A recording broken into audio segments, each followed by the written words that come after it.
اندومي من منتج محلي لأسطورة عالمية. القصة دي مش بس وجبة سريعة، القصة دي ازاي براند محلي قدر يسيطر على قلوب ملايين الناس ويكسر الدنيا ويسيطر على شركات عالمية. اندومي بدأت في اندونيسيا في السبعينات، ساعتها الشركات اليابانية كانت مسيطرة على السوق النودلز بشكل عام.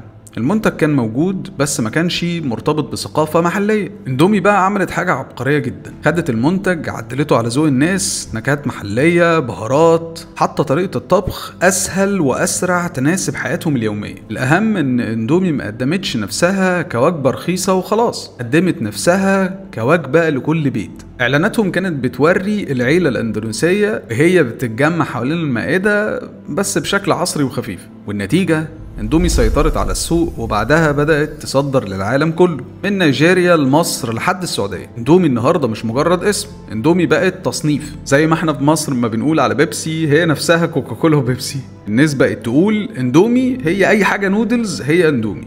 الخلاصة او الدرس هنا واضح، انت تقدر تنافس عالميا لو فهمت جمهورك اكتر من ان هو فاهم نفسه اصلا. اندومي ما اخترعتش النودلز، لكن اندومي اخترعت علاقة جديدة بينها وبين الناس. ده اللي يخلي براند محلي يتحول لبراند عالمي، مش منتج لكن اللمسة اللي بتخلي الناس تحس ان هو بتاعهم، ان حاجة منهم.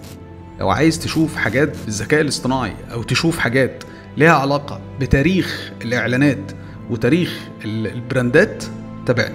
سلام.